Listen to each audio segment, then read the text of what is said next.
ٹھیک ہے، لیکن 7-8 سال واسطے کدھر ہور جان گے، میں نے یہ کہا تھا. پھر میں نے 3 ممالک کا اشارہ میں نے کیا. ٹھیک ہے جی. اور پھر اس کے بعد وہ جناب نام آنے شروع ہو گئے. 1-1.5-2 ماہ کے بعد یہ بات چیت یہ چل رہی ہے. تو ایک دفعہ پھر پاکستان میں پہلا شخص یہ عاجز تھا کہ جس نے یہ بتایا تھا جناب کہ خان صاحب جو ہیں وہ. ٹھیک ہے جی. تو اب بالکل آپ کو میں کنفرم یہ رپورٹ بتا رہا ہوں کہ ابھی وہ میرے دوست ہیں ندیم عالم صاحب اور احمد زید بابر صاحب، وہ تو میرے خیر ہوں پھر سن کے بہت ہی ننگے پکڑ کٹن گے، کیونکہ کل پرسوں بھی وہ کہہ رہے تھے خان آ رہا ہے، بڑے جذباتی ہو کے ہواؤں میں اڑ رہے تھے بابر بھائی، تو مجھے یہ چیز کہہ رہے تھے. تو پھر میں نے خیر ان سے تکرار نہیں کی، واٹس ایپ ہماری کنورسیشن ہو رہی تھی. تو اور لوگ بھی ہیں، اور لوڑے لپاڑے جڑے ابھی لا کر دیں سر ویٹر ٹیب جو لوگ، ٹھیک ہے جی، قوم کو یعنی گمراہ کر رہے ہیں. تو میں ان دوستوں کو یعنی بتا دینا چاہتا ہوں جناب کہ خان صاحب اپنی جان چھڑان واسطے 100% تیار ہیں. وہ دہائیاں دے رہے ہیں کہ اللہ دا واسطہ مینوں اتھوں کڈو. لیکن یہ فیصلہ ہوگا جناب یا تو ہو سکتا ہے یکدم الیکشن، نہ تو کوئی ہفتہ 10 دن پہلے بھی ہو سکتا ہے. یہ بات نوٹ کیجئے گا، کیونکہ یہ فیصلہ ریاست نے تو کرنا ہی کرنا ہے، لیکن پھر کہوں گا کہ چابی میاں نواز شریف دیتے ہیں. اب اس کو خوش قسمتی کا ہو یا بد قسمتی کا ہو کہ جو اگلی آنے والی الیکٹڈ یعنی گورنمنٹ ہوگی، ٹھیک ہے جی، تو ریاست کے ساتھ ساتھ پھر یہ فیصلہ میاں محمد نواز شریف صاحب کو کرنا ہوگا کہ جناب انہوں نے کتنے بھیجنا ہے. وہ تیار ہے.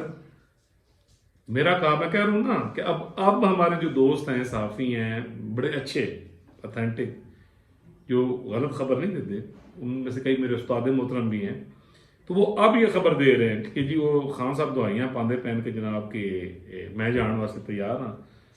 بظاہر آپ کو کچھ اور میڈیا پہ آ کر یعنی رپورٹیں کچھ اور، میں آپ کو اندر کی صورتحال یہ بتا رہا ہوں. تو جناب وہ بالکل جائیں گے، ایک خاص وقت پہ جائیں گے، اور ریاست کے جو ہمارے جتنے بھی بڑے ہیں، میں یہ سمجھوں بہت ہی محب وطن ہیں اور دستور پر یعنی عمل کرنے والے ہیں. اور اگر وہ پریشان ہیں تو صرف ایک چیز تو پریشان ہیں، پاکستان کی موجودہ جو پولیٹیکلی اور جو اکنامکلی خاص طور پہ جو صورتحال ہے، ڈیفینیٹلی وہ کنسرنڈ ہیں. ٹھیک ہے جی. اچھا، جس کا چھوٹا سا میں آپ کو کہوں گا، کبھی آرمی چیف صاحب کچھ بات فرما رہے تھے کہ 4-5 دن پہلے انہوں نے صحافیوں سے بھی بات کی کہ بھئی یار کہ پاکستان کا اور جو ہماری کوششوں کا جو امیج ہے اور لوگوں کو جس طرح گمراہ کیا جا رہا ہے، تو اپنے آپ یعنی رول پلے کریں. تو ساتھ انہوں نے بڑے یقین عزم کا اظہار کیا کہ جناب پوری ریاست کانسٹیٹیوشنلی عوام الناس کی فلاح کے لیے اور تمام معاملات کے لیے پوری طرح یعنی کام کر رہی ہے مثلا، ٹھیک ہے، اور واقعی کر رہی ہے. اچھا، جہاں تک کہ ان کا یہ کوشچن، اس پر میں پورا ویلاگ کرنا بنتا ہے آرمی چیف صاحب کے نام، کہ جناب یہ بالکل یہ ہونا چاہیے، یہ ہر محب وطن پاکستانی کا یہ کام ہے کہ وہ اپنا رول کرے. لیکن اس کے لیے جناب آرمی چیف صاحب آپ کو کیا کرنا ہے، اس کے لیے انشاءاللہ کل اگلے 2 دنوں میں ایک زبردست ویلاگ کروں گا، اور ہم سب کو مل کے ہم سب نے ایک دوسرے کا ساتھ بننا ہے، ڈھال بننا ہے، اور اس گرداب سے یہ جو ایک یعنی گنڈا بھی کیا جا رہا ہے، اب اس کا مقابلہ کس طرح کرنا ہے. ہم نے بڑا امپارشلی بات کرنی ہے، ایمانداری کے ساتھ بات کرنی ہے. شریعت، قانون، کانسٹیٹیوشن، اخلاقیات اس دائرے کے اندر رہتے ہوئے جو ہماری ذمہ داری ہیں تو وہ کرنی چاہیے. تو وہ جناب میں ایک ویلاگ کروں گا اس پہ کہ ہم کیسے نکل سکتے ہیں. تو جیسے کہ انہوں نے بھی فرمایا، یہ میں بات کر رہا تھا، تو ڈیفینیٹلی جناب اس وقت مین مسئلہ یہ کہ پاکستان کو اس گرداب میں، جس میں ایک ٹولے نے، جو ٹولہ 2000 ویسے تو بہت پرانا لگے سی، ضیاء الحق دے دور تھا، ٹھیک ہے جی، یہ جو سازش کا بی تھا یہ ضیاء الحق نے اپنے ہاتھوں سے ڈالنے کی کوشش کی تھی، تو بس اللہ نے انہیں موقع نہیں دیتا ہے. پھر کرتے کرتے مشرف نے کرنے کی کوشش کی، اور پھر اس کے بعد اور لوگ جو لندن پلان میں بھی شامل ہیں، اور یہ آخر تک یعنی وہ لوگ جو کہیں سہولت کار بیٹھے ہیں، تو وہ یعنی وہ جو کرتے رہے. تو اب ڈیفینیٹلی یعنی وقت وہ آ گیا ہے کہ ریاست کو بچانے کا، ریاست کو مضبوط کرنے کا. تو اللہ پاک کا شکر ہے کہ جیسے میں نے آپ کو پہلے بھی کہا ہے کہ یہ قدرت کی طرف سے کوئی ڈیولپمنٹس ہوئی ہیں، جیسے آپ کے آرمی چیف آ گئے، جیسے آپ کے chief of the army staff آ گئے، جیسے آپ کے چیف جسٹس آف پاکستان آ گئے، اور سپریم کورٹ بھی دستور کے مطابق چلنا شروع ہو گئی، اور ہمارے جو ادارے ہیں افواج پاکستان اور باقی، انہوں نے بھی اپنے آپ کو اس ڈومین میں کر لیا، اور آؤٹ آف دا وے جا کے بہت ساری چیزوں میں خدمات یعنی دے رہے ہیں، کوشش کر رہے ہیں. اور اسی طرح میاں نواز شریف صاحب بھی پاکستان یعنی واپس آ گئے جدے کوئی یعنی بظاہر چانس نہیں تھا آج اس تک خیر 2017 تو کے اندر پہ سی. تو جناب خان صاحب تیار ہیں اور یہ بات میں نے تفصیل آپ کو تب بتائی کہ بہت ساری چیزیں اس کے ساتھ لنک ہیں تو جناب وہ دعائیاں دیتے پہ لیکن خان صاحب صبر کر لو تو ہم جان دیں گے. ٹھیک ہے جی تیاری بہ کے تھی جاؤ گے اور انشاءاللہ بہتر ہو جائے گا. تو جناب میں انہوں نے دوستوں معذرت جو پکڑ کر دیں پھر کہوں گے نہ لونڈے لپاڑے نا سنو آپ نے سننا ہے.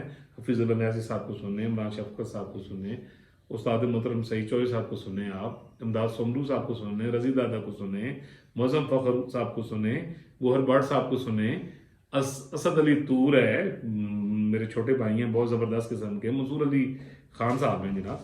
ٹھیک ہے جی منیب بھائی آج کل بڑا اچھا ولاگ کر رہے ہیں یار. انہوں لوگوں کو سنو جہے کو کانسٹیٹیوشن تاریخ عقل فہم اور ایک پرفیکٹ بات کرتے ہیں پاکستان بنانے کی بات کرتے ہیں تو آپ ان لوگوں کو سنیں جو آپ کو صحیح خبر دے رہے ہیں, جو ساتھ ساتھ آپ کی گرومنگ کر رہے ہیں تاکہ آپ بھی اپنا رول ادا کریں. جہانگیر ترین صاحب نے جناب ایک جلسہ کیا ہے کہنے جی کہ کافی لوگ ادھر سن اور کیا یہ اشارہ ہے کہ پی ٹی آئی واش ہو گئی ہے. تو میں یہ کہوں کہ پی ٹی آئی صرف نام ہے عمران خان صاحب کا. تو فی الحال بس یہی ہے کہ یعنی واش نہیں پی ٹی آئی والا معاملہ خلاص ہو چکا ہے یعنی میرے حساب سے. خلاص اس طرح ہو سکتا ہے نا کہ ون مین شو تھا, پارٹی تو ہے نہیں سی جس کا ثبوت یہ ہے کہ سارے لارے لورے اٹھ کے کوئی یہ جہانگیر ترین کے ساتھ چلے گئے, کوئی کسی نے اپنا گروپ بنا لیا, کسی نے اپنا گروپ بنا لیا, کوئی اس ٹریننگ سے بہ گیا, کوئی ادھر ٹریننگ سے بہ گیا. تو خان صاحب اکیلے اب ادھر بیٹھ کے بیچارے یعنی دائیاں دے رہے ہیں کہ منو تو کڈو. تو جہاں تک بات ہے جی جہانگیر ترین صاحب کا جلسہ اور یہ کوئی عوام الناس, تو میں تو اپنے بڑوں کو بھی یہی کہوں گا اور اگر انہوں کی کوئی کدھروں انہوں کھاد پائی جا رہی ہے تو خدا کا واسطہ ہے جو جمہوری پارٹیز ہیں ان کو چلنے دیں, کانسٹیٹیوشن کو چلنے دیں. اور میں عوام الناس کو بھی کہوں گا کہ خدا را یہ وقت ہے کہ آپ ان لوگوں کو جان چھڑاؤ جو اصل کانسٹیٹیوشنل پارٹی ہیں, جو کانسٹنٹ ہیں, جو ملک کی ترقی میں پہلے بھی کردار کیا اور کرتے ہیں. تو میرا اپنا بھی ایک وجدان ہے جی اس کا کوئی نہیں چند کوئی 8-10 سیٹیں تو شاید اگر اس کو زیادہ کرنے کی کوشش کی جائے گی تو پھر وہ ون نکاتی ایجنڈا. میں تو بڑوں کو بھی یہی کہوں گا کہ اللہ کا واسطہ ہے کہ کانسٹیٹیوشن پر چلیں اور ملک کو چلنے دیں. ٹھیک ہے جی. تو باقی پی ٹی آئی کے واش والا جڑا سوال ہے تو کام تو خلاص ہو گئے. ٹھیک ہے جی. بس ایک دکا کدھر جی وہ کہنا نا کدھر کچھ تھوڑا بہت رسپانس آندہ رہتا ہے. میرے خیال میں کافی خاموش پیغام تھا یعنی آپ کو سمجھ آ گئی ہوگی. اللہ تعالیٰ پوری دنیا پر پاکستان پر بچے بیل بوٹے پر اپنا کرم کرے. اللہ تعالیٰ پاکستان کی ساتھ تمام جتنی بھی قیادت ہے ریاست کی اسے اپنی امان میں رکھے اور اسے دستور پاکستان پر سختی کے ساتھ عمل کرنے کی توفیق دے. صرف دستور پاکستان. اگر آپ نے میرا چینل سبسکرائب نہیں کیا تو کائنڈلی کر دیجئے, بیل آئیکن کا بٹن دبا دیجئے. اور وجدان وہ پلیٹ فارم ہے جہاں پر آپ کو بالکل پرفیکٹ خبر ملتی ہے. ٹھیک ہے جی. جیسے یہ خبر ثابت ہوگی اس کے ساتھ اور بہت تھرلنگ ولاگ ہیں تو انشاءاللہ ملیں گے جی نیکسٹ ٹاپک.